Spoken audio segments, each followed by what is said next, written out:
A Real Bus está de volta à estrada. Uma volta responsável e controlada, seguindo todo o protocolo de higiene recomendado pelas autoridades de saúde. Uso obrigatório de máscaras, álcool em gel para todos e higienização completa dos ônibus. Parabéns a toda a equipe do programa Opção para a Vida e a todos os patrocinadores, pois são 30 anos semeando a palavra de Deus.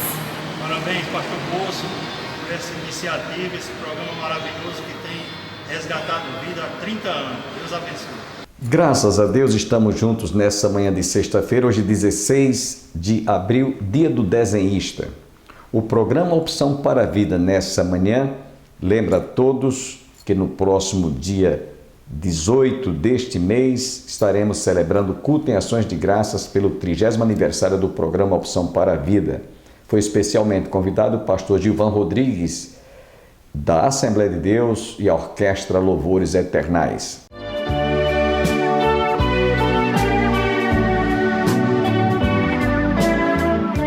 Irmãos, vamos fazer a leitura da palavra, capítulo 1, verso 17 ao verso 21, e aí nós vamos estar expondo o que aqui Pedro está nos ensinando através do que ele escreveu, inspirado pelo Espírito Santo de Deus.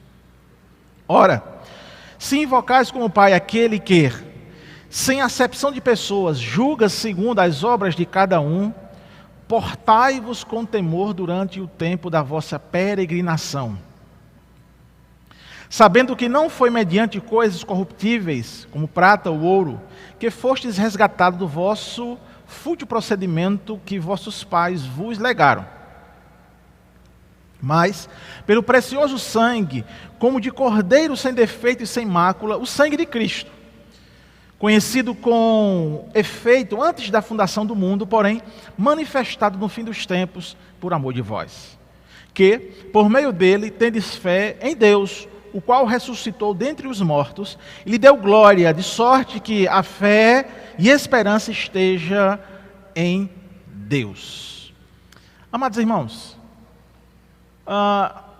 Deus nos deu sua palavra e por meio dela a segurança da nossa salvação.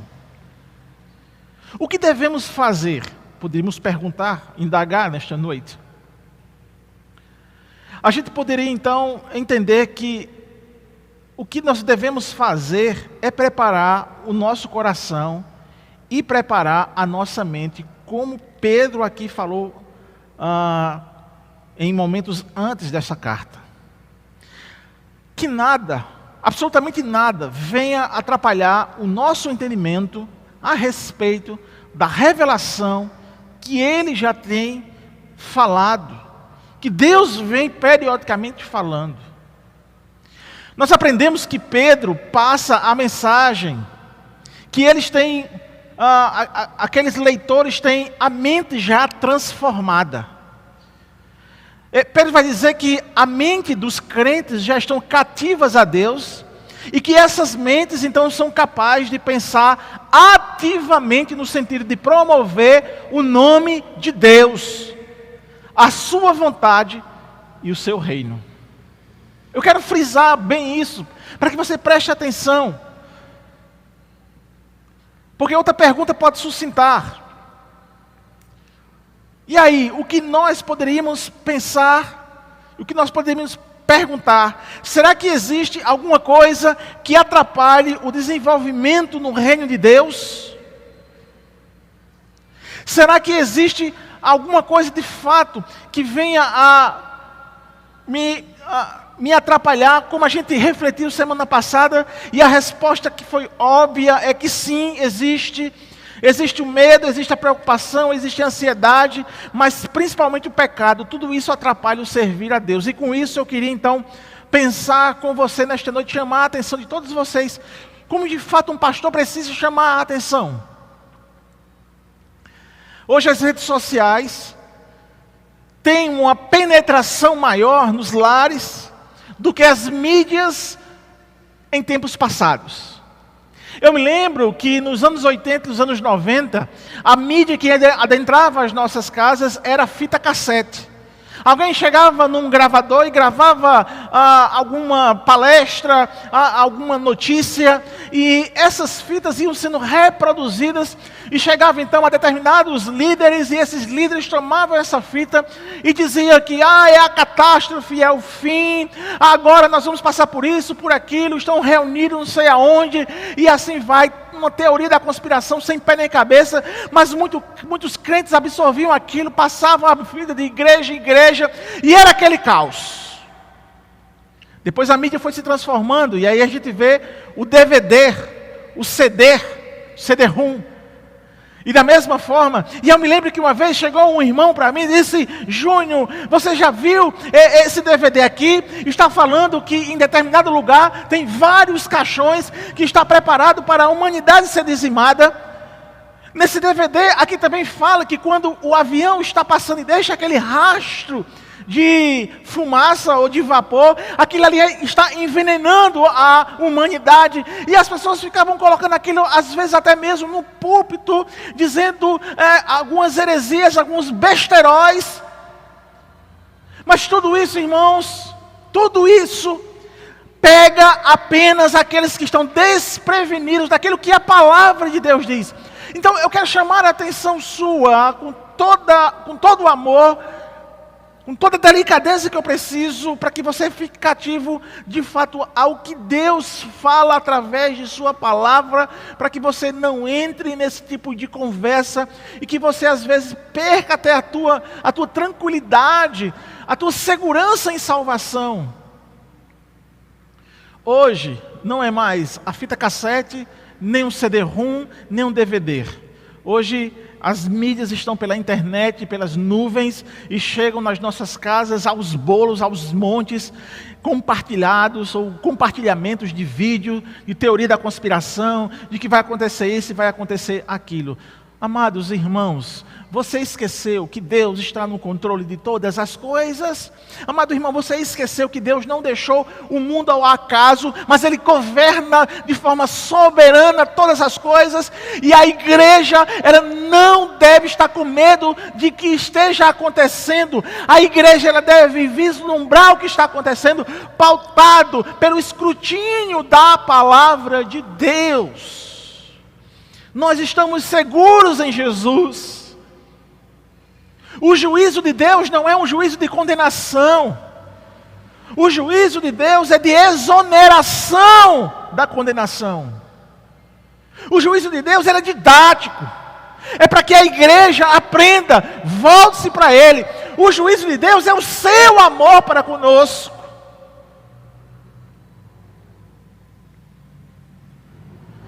A gente viu que Pedro, ele encoraja a igreja para que a igreja tenha a mente livre de precipitação ou confusões. Que os crentes devem ter uma mente lúcida e o julgamento apurado para que possam estar prontos para a volta de Cristo. Pedro disse: sede sóbrios e esperai inteiramente na graça que vos está sendo trazida na revelação de Jesus Cristo.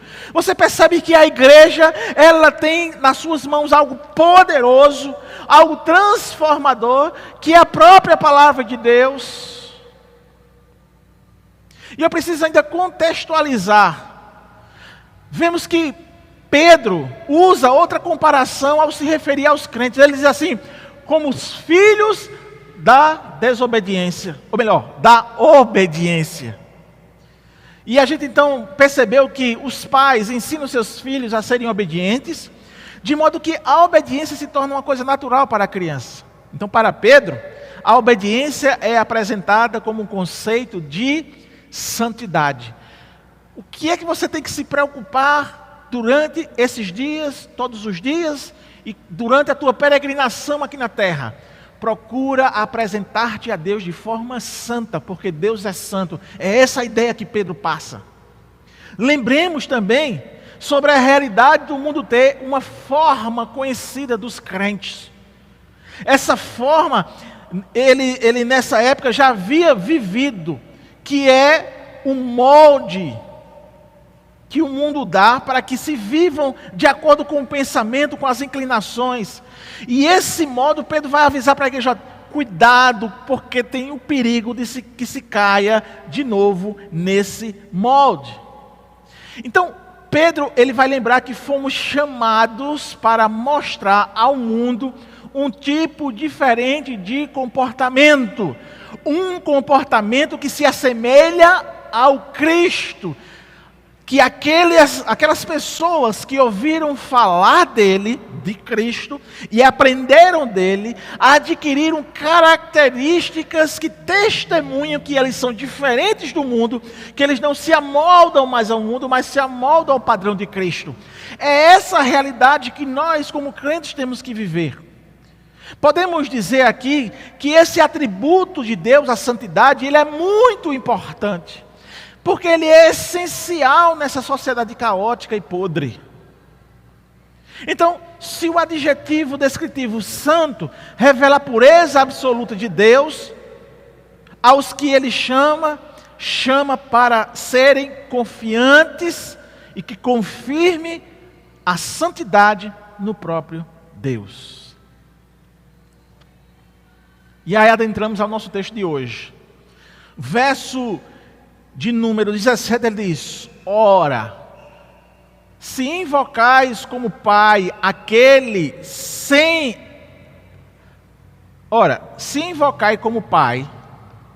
que, sem acepção de pessoa, julga segundo as obras de cada um. Pedro, ele lembra aqui aos seus leitores algo fundamental. Como ele acabou de chamar a igreja para deixar os moldes mundanos, para que agora a igreja se amolde a Cristo, que é santo, que julga as pessoas não pela aparência. Viver pela aparência é algo peculiar e comum à humanidade. As pessoas ainda caem nessa pecha e alegam para si alguma coisa pelo que se mostra. É interessante que essa ideia é a ideia do seguinte: as pessoas elas se apresentam conforme elas pensam que de fato tem alguma importância, seja pela cor da pele, seja pelo poder aquisitivo, seja pela intelectualidade, seja pela configuração física. A mente humana caída, pecaminosa, destituída da graça, ela então tem essas convicções. Porém, Pedro ele é enfático em dizer que Deus, que ouve as orações, ou que eles invocam em orações, não favorece a ninguém. E ele diz, sem acepção de pessoas. Ou seja, Deus de fato não favorece ninguém pela cor da pele, pelo poder aquisitivo, pela intelectualidade. Ele de fato não favorece a ninguém, porque essa é a ideia de acepção de pessoas.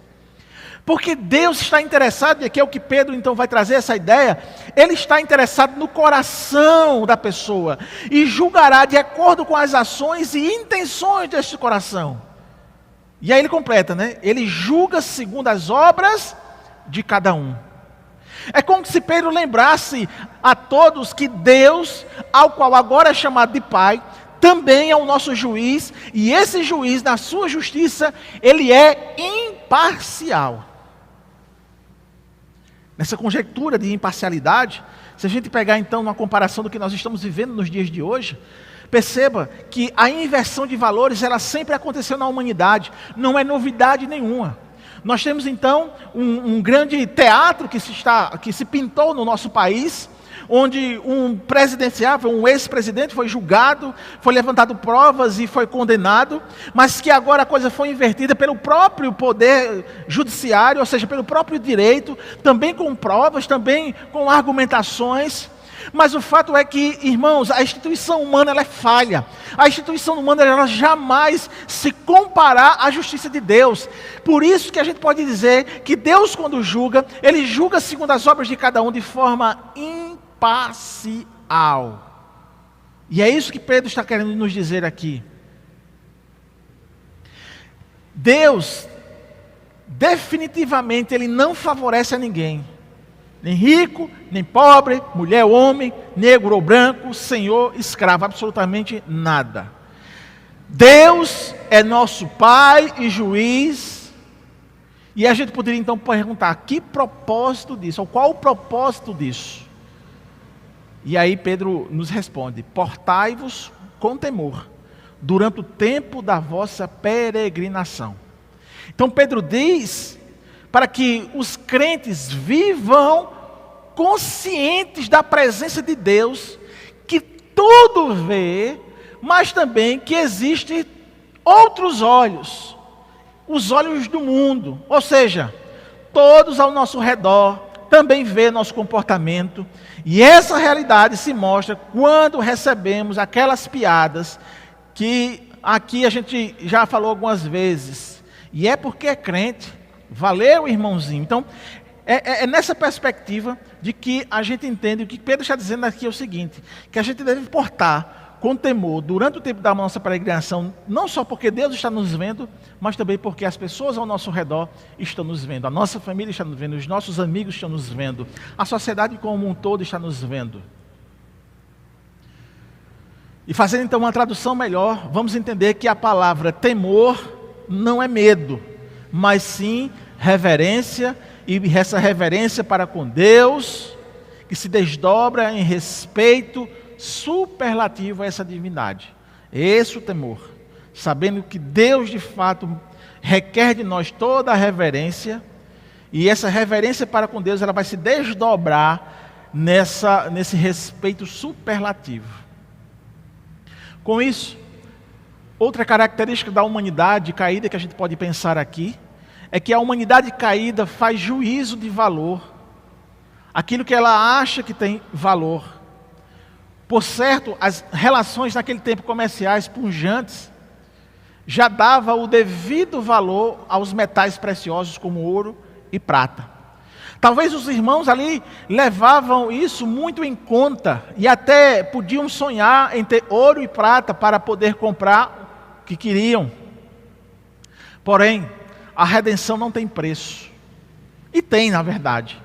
O preço dela foi o mais valoroso, o mais precioso. E a Bíblia nos diz que foi o sangue do Cordeiro. E aí, Pedro completa: sabendo que não foi mediante coisas corruptíveis como ouro e prata que fostes resgatados do vosso fútil procedimento, que vossos pais vos legaram, mas pelo precioso sangue, como de Cordeiro, sem defeito e sem mácula, sangue de Cristo Jesus. Verso 19. A ideia é saber que mesmo dando tanto valor ao ouro e à prata, ambos não só perecem, como podem ser roubados, ou que mesmo você não levará para o outro plano. Então, a ideia é que é o seguinte: o sangue de Jesus, ele é mais valioso do que isso, porque o valor do sangue de Jesus, ele é eterno, ou seja, é para a eternidade. Então, pelo sangue de Cristo, nós temos redenção, perdão dos nossos pecados, e isso aqui Pedro está produzindo ou apresentando pura doutrina. E aí a gente pode perceber que no verso de número 20, passamos para ele agora, quando diz: conhecido como é feito antes da fundação do mundo, porém manifestado no fim dos tempos por amor de vós. E eu entendo que ele mostra outra pura doutrina, já nesse verso número 20. Jesus é o escolhido de Deus para essa tarefa. A tarefa para que antes da fundação do mundo, ele cumprisse o propósito de Deus, pré-determinado na eternidade. E esse propósito de Deus, decretado, foi revelado no tempo, no Cronos, e aponta para o nascimento de Cristo. Porém, não fica apenas nesse momento em que Cristo habita na terra como homem, mas faz a referência de que ele veio, se manifestou e continua vivo e presente. Pedro termina essa frase com aquilo que deveríamos sempre nos lembrar e escrever com letras de ouro em nossa mente: foi por amor de vós. Você pode então tentar captar esse lado pastoral de Pedro. Ele apresentar essa doutrina, a doutrina que nós fomos, de fato, que Deus vai manifestar o seu plano poderoso de resgate, de redenção, manifestado nos tempos. Tudo isso por amor de vós, por amor de nós. Chegamos no verso número 21. E a outra parte, digamos assim, doutrinária, a saber, a doutrina da ressurreição, que diz que por meio dele tendes fé em Deus, o qual ressuscitou dentre os mortos e lhe deu glória, de sorte que a vossa fé e esperança estejam em Deus. Amados irmãos, por meio de Jesus, o crente vem conhecer Deus Pai, isso pela fé. Eles, os leitores desta carta, nesse contexto, eles não viram a Cristo Jesus, como Pedro viu ocularmente. Porém, eles têm fé, e essa fé eficaz não é produzida por eles mesmos, mas pelo próprio Deus. Pedro traz essa realidade que precisamos aqui entender. Ele fala que, de sorte que a vossa fé e esperança estejam em Deus. Quando eu faço sempre essa ilustração para nós entendermos essa parte da esperança, essa fé e esperança. Eu já disse aqui algumas vezes, só relembrando aos irmãos, não é? Eu faço algumas corridas matinais e toda vez que eu estou correndo aqui no Maço de Velho, eu encontro Naldinho ali com a bicicleta, não é? Mas eu faço uma coisa antes, quando eu vou dormir, eu vejo a meteorologia para saber se no dia vai chover ou não. Então, quando eu olho e vejo que está o solzinho lá, que o dia vai ser bom para fazer, então, o meu exercício físico, eu fico na esperança que não chova. Eu fico na esperança que haja sol. Expliquei isso na sala da Ebenezer. Mas o interessante é que a meteorologia ela falha, e às vezes eu pensando que vai ser uma manhã de sol, está frio, nublado e chovendo aqui em Campina Grande. Então atrapalha toda a nossa corrida. Porém, essa fé e esperança que Pedro aqui está falando, não é essa esperança que eu tenho quando eu vou dormir de ter sol. Porque a esperança de que de fato Jesus vem, a esperança de que o próprio Deus fez toda a obra completa e a minha fé em Cristo Jesus é eficaz para a minha salvação, essa esperança é certa. Eu não vou esperar que, será que ele vem ou não? Não, a minha esperança é, ele vem. A minha esperança é essa fé eficaz. A minha esperança é, ele de fato é Salvador. Amém? Então, essa esperança aqui, é apresentada nas Escrituras, e em especial por Pedro, é uma esperança de certeza. Não é algo que pode ou não acontecer. Então, a esperança em Cristo, ela é segura, ela é fundamentada, ela é certa. Não há dúvida. E sempre a gente tem que lembrar isso aos irmãos, e sempre a gente tem que se lembrar. Não é as circunstâncias que me rodeiam que vai dizer ou não se Cristo é a minha esperança. Não é as coisas que estão acontecendo ao meu redor, se de fato Cristo, ou essa esperança em Cristo, ela é segura, ela é fundamentada, ela é certa. Não, é as Escrituras que me dizem a minha fé naquilo que as Escrituras estão dizendo. Com isso eu quero concluir, irmãos, esta palavra esta noite dizendo o seguinte: Pedro, ele continua no apelo para a santidade, para que o crente ele não venha estar barganhando nada com Deus. Como se você sendo santo, você pode reivindicar algo para com Deus. E isso é nada mais, nada menos, por causa de Deus.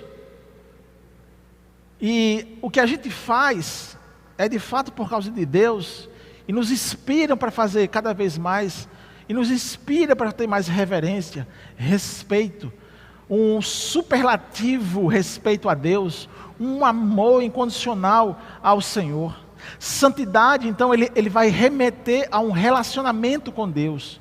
Por isso, Se você ouve as palavras e não coloca em prática, você não ama a Deus. Mas se você ouve as palavras e coloca em prática, você então está entendendo que de fato você ama a Deus. E o que te condicionou a amar a Deus é a fé em Cristo Jesus, porque Cristo já possibilitou isso quando Ele derramou o seu sangue precioso, o seu sangue poderoso. Irmãos, não adianta camuflar, não adianta fingir, tentar viver as coisas e falar coisas como se isso fosse ser levado em conta. Não adianta. Deus a tudo vê, tudo sabe. Ele escaneia o coração de cada um de nós. E mais uma vez eu enfatizo isso.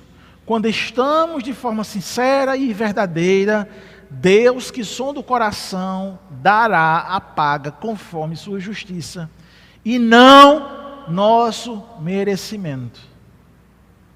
Somos, irmãos, tendenciosos a colocar nosso poder aquisitivo, nossa intelectualidade, a nossa força à frente das coisas de Deus e pensamos que isso é o que nos faz verdadeiros servos. Temos essa tendência, muitas das vezes, quando nos falta maturidade, de pensar que porque eu consegui um diploma, eu consegui fazer vários cursos, eu tenho uma maneira desenvolta de administrar as coisas, eu sou um cara carismático, eu tenho boas ideias, eu leio bons livros, eu leio vários teólogos.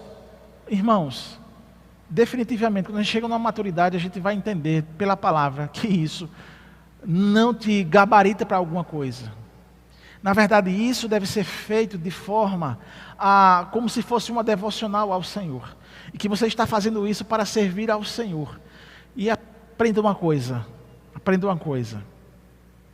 A igreja, ela discerne. Não precisa você estar colocando lá nos painéis. Não precisa você estar se mostrando as coisas. A igreja discerne o teu serviço. E o próprio Deus, Ele vai confirmar o teu serviço. Eu já vi algumas histórias, irmãos, de líderes que se achavam que eram carismáticos, de líderes que se achavam que detinham uma intelectualidade interessante, que poderia servir melhor à igreja, e que isso reivindicavam, mas a igreja nunca o reconheceu. Mas ele quis forçar. Quero lembrar que o enfoque bíblico é sobre o preço que foi pago. E que eu e você, por mais que quiséssemos nos sacrificar, subir na cruz e morrer por um filho nosso, ou outra pessoa qualquer, Deus não ia aceitar o nosso sacrifício. Sabe por quê? Porque a humanidade ela é impura e indigna. Mas o próprio Deus providenciou na eternidade, decretou o seu propósito, a sua vontade, e Cristo se apresentou como esse homem perfeito e aceito por Deus para o sacrifício. Os efeitos de sua morte foi o livramento dos eleitos, dos crentes, dos fiéis, daqueles que exercem fé, o seu povo, a igreja, nós que estamos aqui. O valioso e precioso sangue de Cristo. E nós temos então a vitória pelo sangue de Cristo. Que Deus, pois, aplique a sua palavra no seu coração, no meu coração, nos nossos corações, no nome de Jesus. Graças a Deus por tudo que ouvimos nessa manhã e esperamos a sua compreensão, motivo pelo qual vamos ficar devendo a conclusão desta mensagem. Não percam, nesse domingo, a Igreja do Calvário estará celebrando culto em ações de graças pelo 30º aniversário do nosso programa. Pastor Gilvan Rodrigues estará ministrando a palavra e a Orquestra Louvores Eternais da Assembleia de Deus do Paulistano. Você é o nosso convidado de honra. Prestigie esta festa que é de todos nós. 30 anos é quase uma geração. Igreja do Calvário está situada às margens do Açude Velho, não tem erro, confluência com o Parque da Criança no início da Avenida Brasília. O culto tem início às 18 horas. Tenham todos um bom final de semana e até a próxima segunda-feira, se Deus quiser.